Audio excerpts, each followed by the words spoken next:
رب العالمین والصلاة والسلام علی سید المرسلین اما بعد فاعوذ باللہ من الشیطان الرجیم بسم اللہ الرحمن الرحیم۔ سورہ بقرہ آیت نمبر 207۔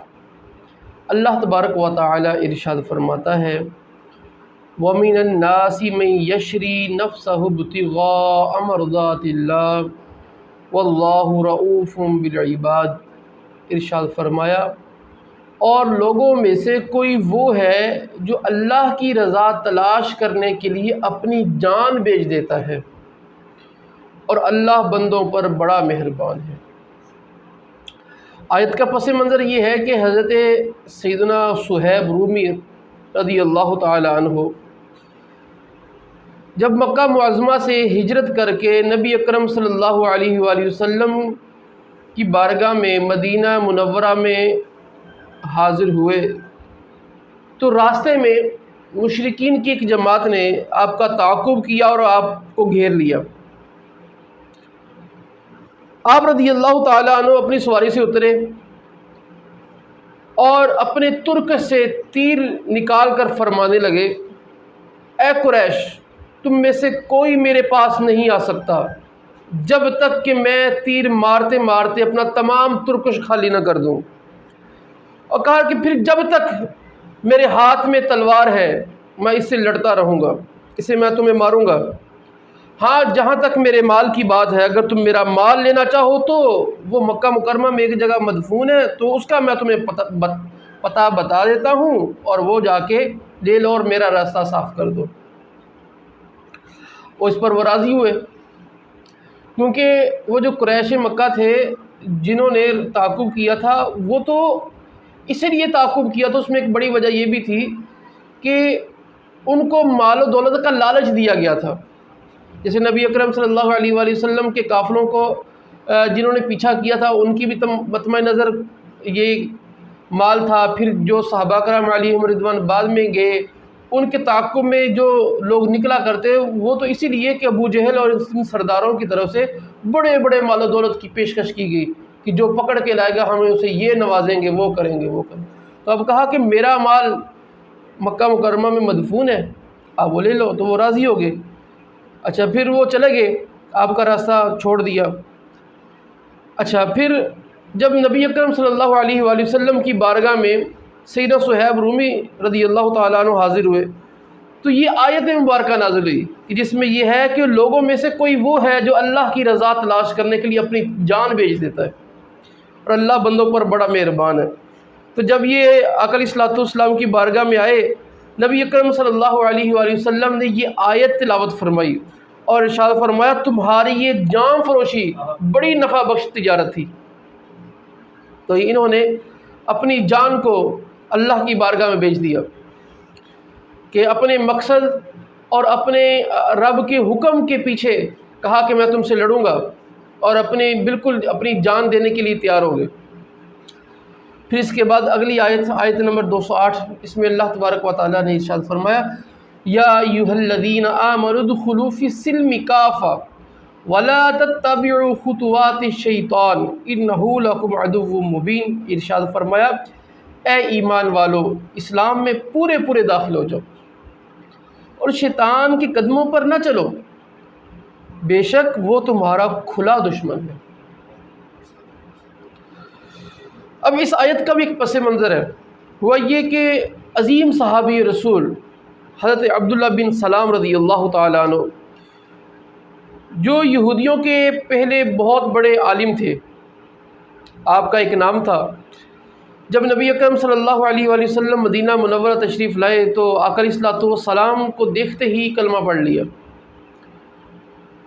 اور اپنی وہ حدیث میں کہتے ہیں کہ جب میں نے آقا علیہ الصلوۃ والسلام کے چہرے کو دیکھا تو میں نے کہا کہ اللہ کی قسم یہ چہرہ جھوٹے کا چہرہ نہیں ہو سکتا۔ خیر، جب یہ مسلمان ہو گئے اور پھر ان کے ساتھ کچھ اور یہودی بھی تھے جو پہلے یہودی تھے تو اب مسلمان ہو چکے تھے، اب ہوا یہ کہ آقا علیہ الصلوۃ والسلام پر ایمان لے آئے، معاملہ شروع ہو گئے، ایمان میں داخل ہو گئے۔ لیکن ہوا یہ کہ جب یہ مسلمان ہو گئے تو مسلمان ہوتے ہوئے حضرت موسیٰ علیہ الصلوۃ والسلام کی شریعت کی کچھ باتوں کی پاسداری کیا کرتے، ان کا لحاظ رکھا کرتے۔ مثلا لحاظ رکھنے کا مطلب یہ ہے کہ یہ نہیں تھا کہ اسلام کے کسی حکم جو کرنے کا تھا وہ نہیں کرتے تھے، یا جس سے کہا گیا تھا نہیں کرنا اور وہ کرتے تھے، یعنی ایسا اس درجے کی نہیں تھی کہ اللہ تعالیٰ نے شریعت اسلام میں کوئی چیز منع کر دی اور وہ کرتے ہوں، یا کرنے کا کہا اور یہ رک گئے ہوں، ایسا نہیں تھا۔ بلکہ آپ کو معلوم ہے کہ اسلام میں بہت سے احکام ایسے ہیں کریں نہ کریں برابر ہے، کریں گے تو ثواب ملے گا، نہ کریں گے گناہ نہیں ملے گا، یہ اور تھوڑا سا اوپر والا درجہ ہے۔ سب سے نیچے والا ہوتا ہے کریں نہ کریں گناہ ثواب والا کام نہیں ہے، بعض یہ ہوتا ہے کریں گے ثواب، نہ کریں گناہ نہیں۔ اب ہوا یہ کہ جب یہ مسلمان ہو گئے تو یہ ہفتے والے دن شکار کرنے سے بچتے تھے، اس وجہ سے کہ تاکہ شریعت موسوی کی پاسداری رہے، اس کا بھی لحاظ رہے۔ اپنے ہاں اسلام میں منع تو نہیں ہے، یا حکم تو نہیں ہے نہ کرنے کا نہ کرنے کا، اب اس سے احکام اسلام کا کوئی حکم تو نہیں توڑا جا رہا۔ پھر اسی طرح شریعت موسوی میں اونٹ کے دودھ اور گوشت کے بارے میں سخت احکام ہے، تو اب یہ ان اونٹ کے گوشت سے بھی پرہیز کرتے، اب اسے دودھ سے بھی پرہیز کرتے۔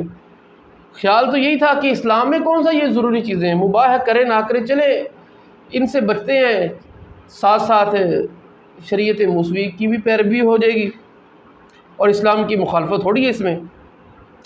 اس پر یہ آیت نازل ہوئی، ارشاد فرمایا گیا کہ اسلام کے احکام کا پورا اتباع کرو، یعنی توریت کے احکام منسوخ ہو گئے، اب ان کی طرف توجہ نہ دو۔ تو یہ ایک بڑا واضح انداز سے مسلمانوں کو ایک پیغام تھا کہ مسلمانوں کا اسلام میں رہتے ہوئے کسی دوسرے حکم کی پیروی کرنا یا کسی دوسری بات کی طرف دیکھنا، اگرچہ یہ ہو کہ اس میں کون سی غلط بات ہے، بھئی بات یہ ہے کہ اسلام آ گیا باقی ختم، ٹھیک ہے۔ اب یہاں پر لوگ بڑے ہیلے تلاش کرتے ہیں کہ بھئی، اور اس طرح وہ لوگ جیسے پاک و ہند میں، پاکستان میں نہیں، ہند کے اندر ہی، کہ قربانی کے معاملے میں گائے کی قربانی، عقل کے اندھے بے وقوف لوگ یہ کہتے ہیں کہ دیکھو بھئی گائے کی قربانی کرنا کون سا ضروری ہے، اختیاری ہے نا، چاہے بکرے کی قربانی کر لیں، چاہے گائے کی کر لیں، چاہے اونٹ کی کر لیں۔ تو ہم گائے کی قربانی اس لیے نہیں کرتے تاکہ ان کی پاسداری ہو جائے، ان کا لحاظ ہو جائے، ان کا دل نہ دکھے۔ تو ایسی لوگوں کی عقلوں پر تف ہے۔ اسلام آ گیا بس اسلام آ گیا، جب اسلام آ گیا تو کسی رعایت ہے تو صرف اسلام کی ہے، اسلام میں رہتے ہوئے کسی دوسرے مذہب کی رعایت کرنا، یہ اس کا کوئی کنسپٹ نہیں ہے اسلام کے اندر۔ تو اس میں بندے کو اسلامی احکام پر پورا عمل کرنا چاہیے۔ اب اس میں پھر یہ بھی نہیں ہے، یہاں پر ایک اور بڑی بات واضح ہوئی کہ چوائس نہیں ہے کہ دل کر لیا جو جتنا دل چاہا کر لیا، جتنا دل چاہا چھوڑ دیا، نہ یہ ہے ہی بات نہیں۔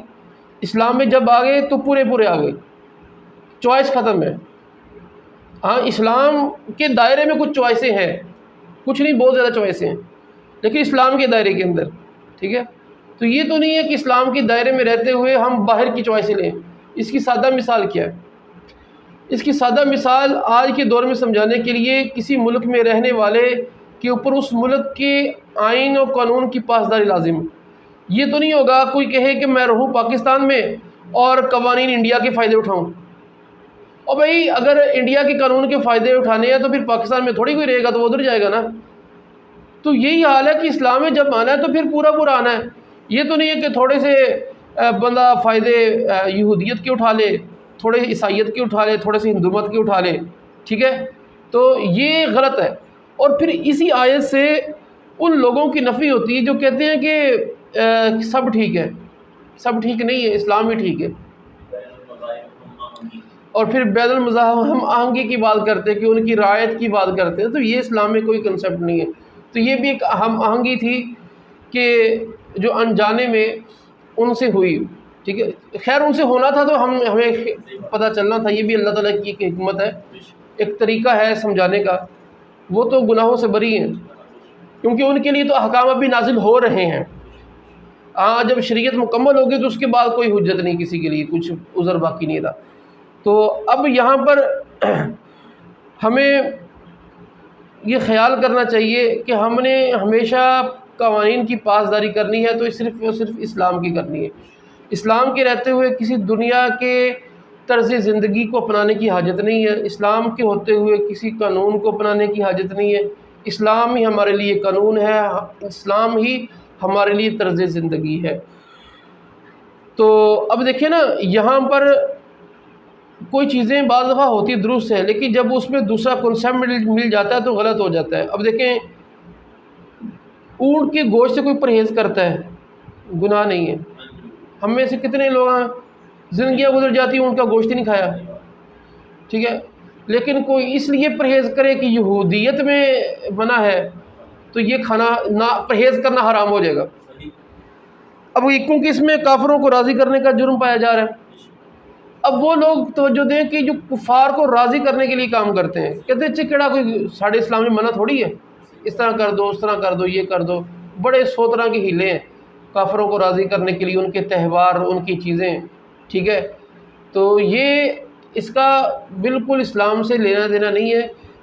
بس اتنا ہے کہ جو اسلام میں چیزیں ہیں بس وہ اپنانی ہے، اس کے علاوہ ساری چیزیں ختم ہیں، ٹھیک ہے.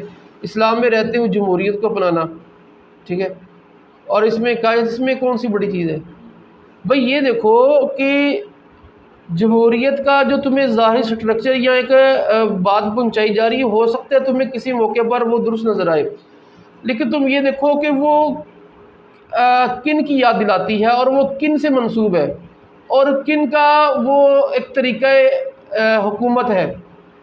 جب اسلام کا طریقہ حکومت موجود ہے، ٹھیک ہے، اسلام کی طرف سے، تو پھر دوسروں کے طریقہ حکومت کو اپنانے کی کیا حاجت ہے؟